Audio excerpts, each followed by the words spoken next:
Welcome back to My Hero Academia Overanalyzed. If you're new and want to know more about this series and format, I recommend checking out the last video where I do that. But I don't want to waste any time, so let's continue right along with Season 1, Episode 2, What It Takes to Be a Hero. Despite everything, I still dream.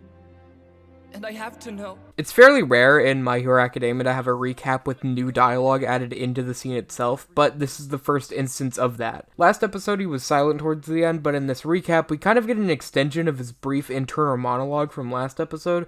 Here are both of them stitched together. Sometimes I do feel like I'm a failure, like there's no hope for me. But even so, I'm not gonna give up. Ever. Even if everyone thinks I'm useless. Despite everything, I still dream. And I have to know. It's pretty interesting, as they could have just reused last episode scenes and it would have been fine, but I appreciate the additions, even if the new dialogue doesn't really add much new to Izuku.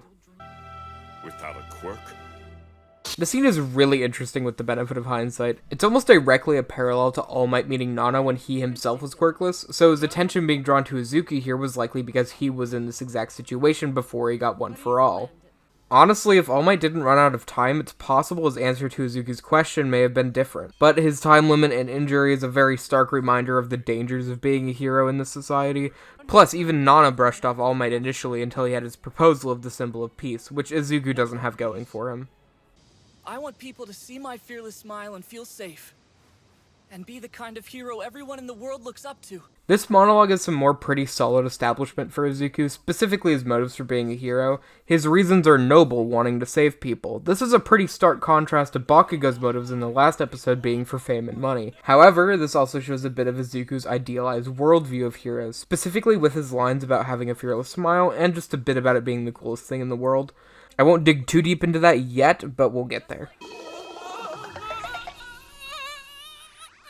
So this does a cool thing right here. It's already been established that Izuku is a huge All Might fan, so seeing him freak out once All Might deflates is an easy answer to at least one of the questions that was raised last episode. That being, do people know about All Might's shrunken form? The answer being, no, people do not know. It's a cool way to establish that quickly and serves as a good segue into the intro. These posters in the back have All Might on them, obviously, but are also just slightly too detailed for just being in the background here, so I digged for their origins, and they both come from All Might Season 1 character design sheets. The one on the left here notably doesn't have a full color version of the design sheet, but the finished version of it was turned into a fig pin here. The angle of the shot is a little weird when closely examined because the street goes down this way, but Bakugo kicks the Sludge villain out of the alleyway, so why is it hitting the pole from the street side of it? Did Bakugo punt it all the way across? Actually, yeah, because the pole in the last shot has the same green sticker on it. So this shot actually holds up surprisingly. Get my man on the soccer team. Also in the manga, Bakugo wasn't actually in an alleyway at all. Weren't you and Midoriya good friends back when you were kids? Yeah, you were a little harsh with them today. It's his own fault for getting in my way. Okay, so this entire scene with Bakugo and his friends is probably the best characterization for Bakugo so far. Until now, we've only seen him as a loud asshole, but here we see him in a more subdued setting. He's still a bit of a dick, but you can tell he's deeper than just a yelling, explodey bastard. By having him interact with his friends and stuff, it makes him less of an archetype.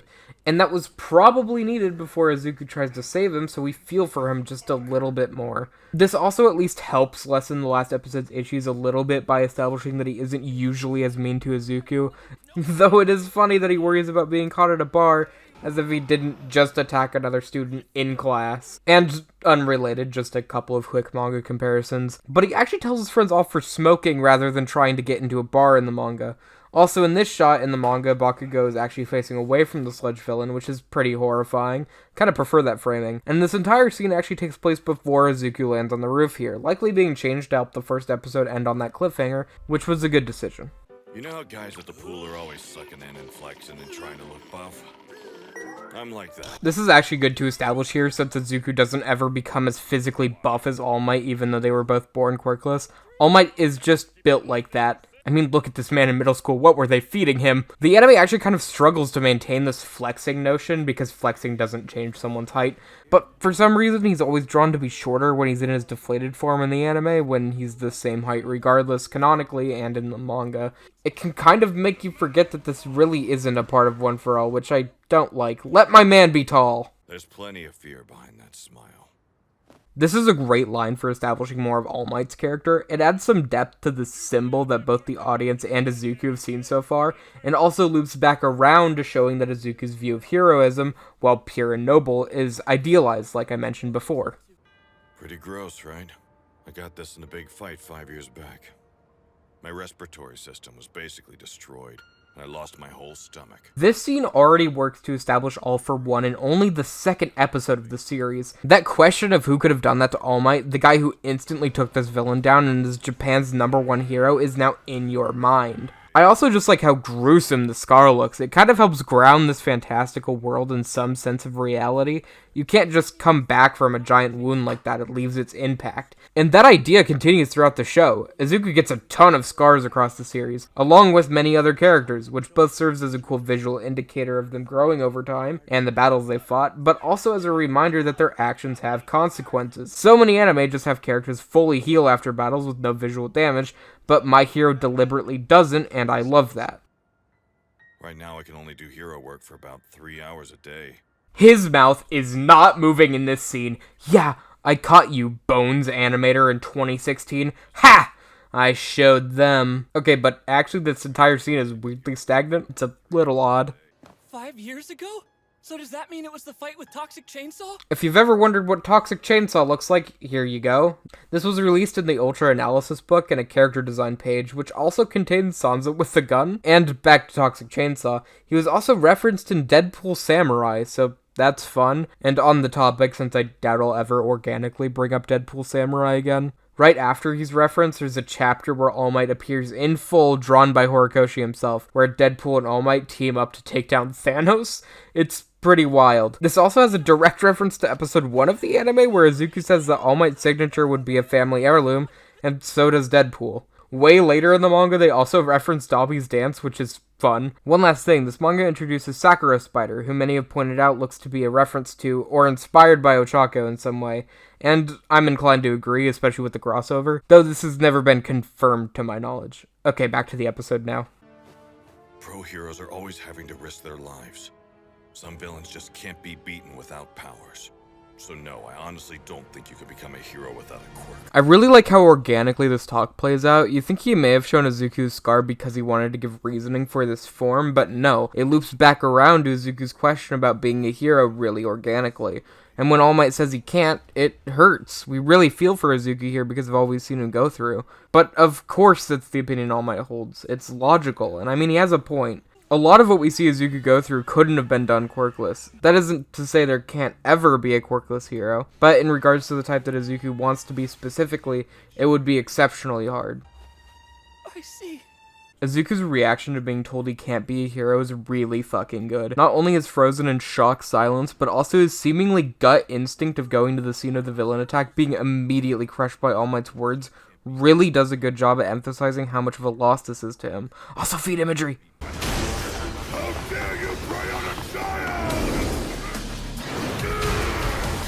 The charge-up sound again. You could even hear the electricity during the punch itself. I think it's in fact safe to say that his quirk isn't just strength.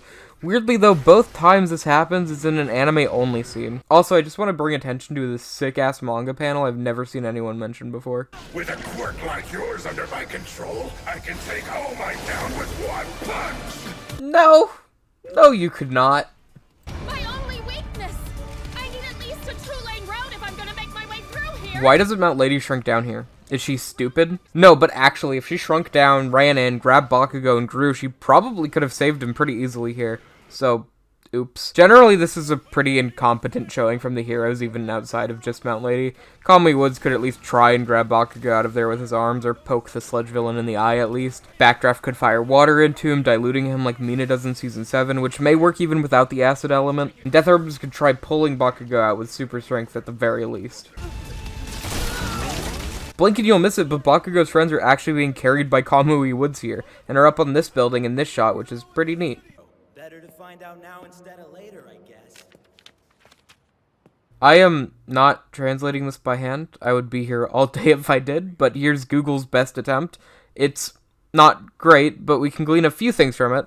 For starters, Izuku points out that he has a flower chain, which I did not notice before, so clearly he is better at this than me. Other than that, this is pretty standard and talks about his lacquered chain prison, which is actually the section he references later on in this episode before throwing his backpack at the Sludge villain. Mount Lady is a little more interesting. He notes that she stretches to the 7th floor of a building and that she has smooth hair, and notes her lack of shoes, and true. You'd think being as large as her, she'd want extra feet protection. On the other page, he also questions if gigantification can be freely controlled, which is actually answered by this other scene we saw earlier with her not being able to fit in the alleyway, meaning she can't freely control it. I'm the one to blame. He wasted his energy on me. I'm worthless. All Might and Izuku both blaming themselves is really interesting because not only does it draw a pretty obvious parallel between them, but it also begins to show how they shoulder the burden of things even when it's not fully their fault. Not once does All Might blame Izuku for latching onto him, interfering with his hero work, and vice versa, with Izuku not blaming All Might for not keeping him secure as the adult pro-hero on the scene. Whereas in reality, they both cause this in some way. If Izuku didn't latch on, it probably wouldn't have happened, but if All Might paid more attention or called the police from here, it wouldn't have happened either.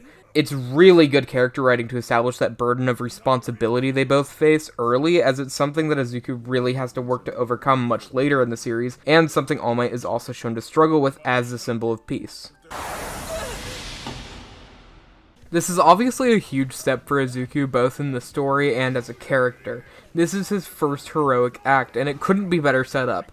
Not only has he been told time and time again that he couldn't be a hero, but the person in need is Bakugo. And yet despite that, he still has that heroic instinct to act, to move without thinking. And it's to save his bully against the monster who nearly killed him in the same day. That is true heroic selflessness. He had every right to leave Bakugo like that. Hell, it might have even been the more rational thing to do since he has no powers, but because his heart is one of a true hero, he couldn't just stand there idly by. That instinct of heroism being the thing that saved Bakugo, even if indirectly, is incredible. On top of that as well, his fight analysis comes in handy right away, his passion finally paying off. And our first instance of Yusei Run is there as a cherry on top.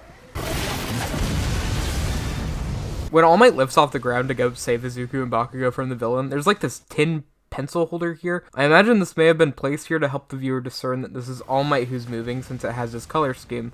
But also, I just checked the scene again, and this is actually the thing that hits the slime villain in the eye when Izuku throws his backpack, so it's Izuku's pencil holder. That's some insane attention to detail for a shot that lasts for only a moment.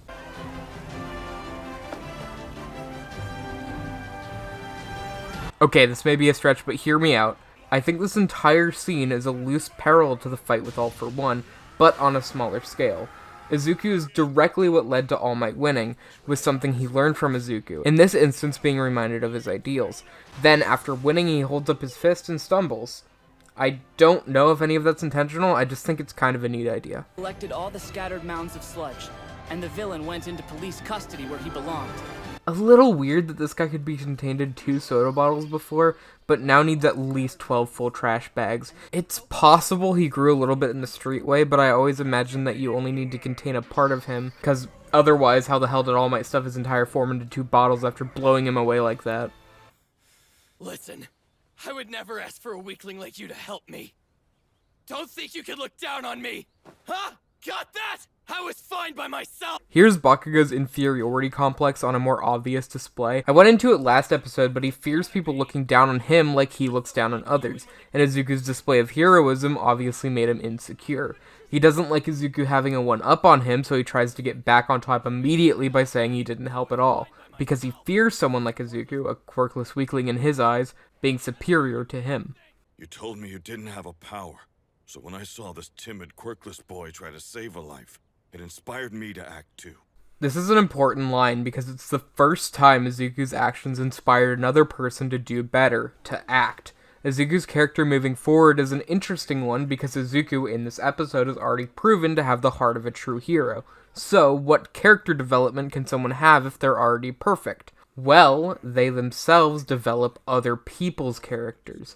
That's not to say Izuku's a static protagonist. He goes through immense physical growth throughout the series, and does have emotional arcs as well, which are great, but his heart is always in the right place from the beginning, so a big part of his character is being an inspiration to others, the catalyst for other people to act. Whereas All Might, the symbol of peace, took the approach of acting as a deterrent for villains themselves, and made people feel safe through his presence alone, Izuku takes the approach of inspiring others to be better and to help each other, which in the long run is a stronger approach to a society like this, as one man cannot save everyone.